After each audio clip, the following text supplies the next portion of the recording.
My name is Tyler Barat, and water has been the lifeblood of my existence. From the streams of Montana where I grew up, into the rivers of the world, my goal has been one of constant adventure and exploration of the sport I love.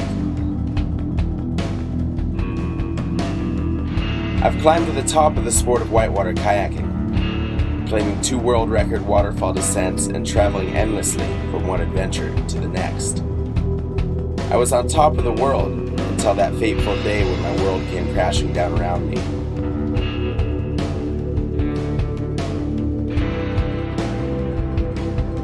In a split second and over 100 feet of freefall, I went from the top of one of the most extreme sports on the planet to a hospital bed, unable to walk. I laid in that hospital bed for over a week and underwent hours of back surgeries. I didn't know if I would ever kayak again.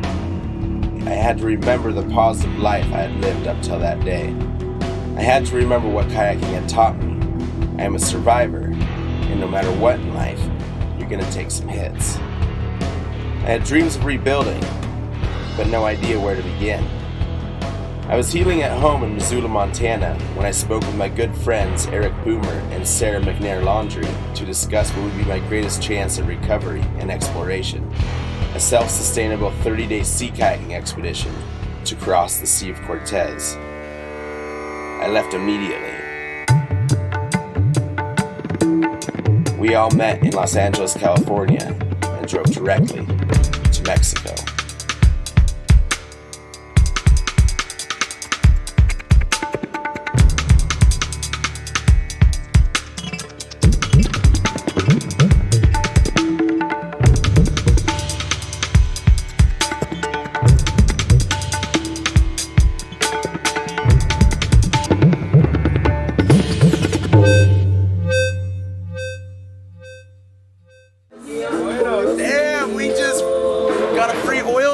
This thing hasn't got its oil changed since Montana.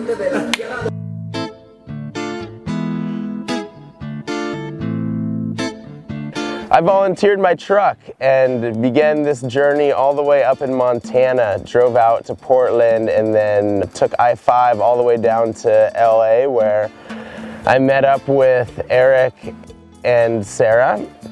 I originally was coming from Baffin Island, northern Canada, where it's like minus 30, 35 every day and snowy and cold, and left that behind for beaches and sunshine and sunburns. Well, at the beginning we kind of looked at our route and figured out how much food and water we needed, and then kind of figured out how much room we had left for clothes and tequila. How much room you got, Sarah? 0, dude. I have shit strapped everywhere in this boat. Shit between my legs, under my seat. Well, I'm leaving behind my home, my 94 Honda Accord with pretty much everything I have. Heading down to the Sea of Cortez for 30 days to travel across it and down the Baja Peninsula.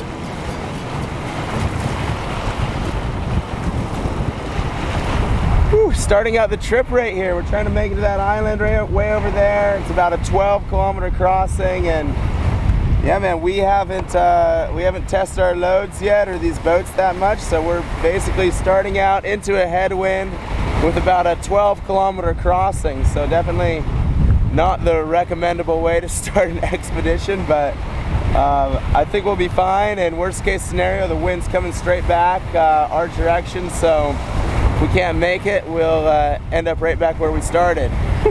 We'll see how this goes. Yeah.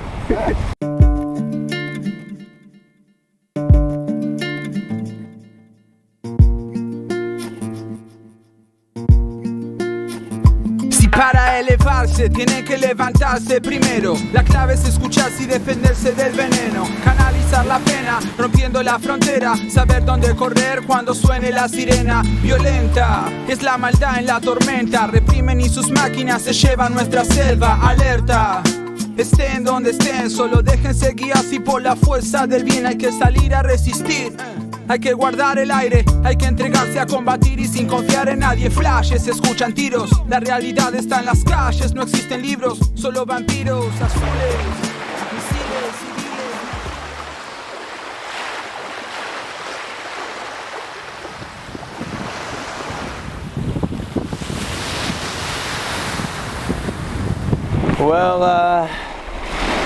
Today was a very successful day. We made our first crossing, which is great. We're standing on Isla, what island? Tiburon. Yeah, Isla Tiburon. We're standing on Isla Tiburon right now. We did about 13 nautical miles from mainland.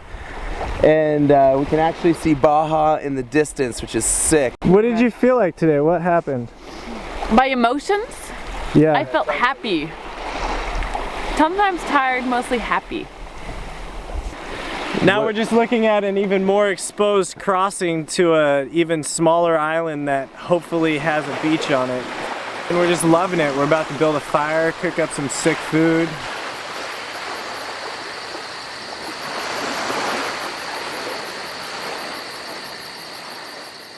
All right, what's happening right now, Boomdog? Well, we've been holding up in this awesome little cove and holding out this norte winds. It was really violent out there earlier today, and the seas are stirred up and these waves are rolling in.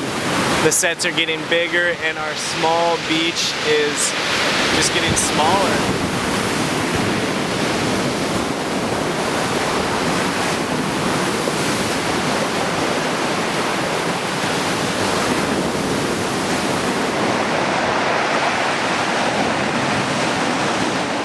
It's another early morning. We've been waiting up here in the small cove camp for 3 days.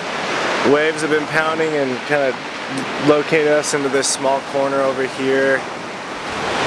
What's the water looking like? Water looks good. There's a little bit of chop left, but... Oh, our water. Oh, water situation. Yeah, we're getting low. We're down to about 2 days of water. And we're thirsty. Okay.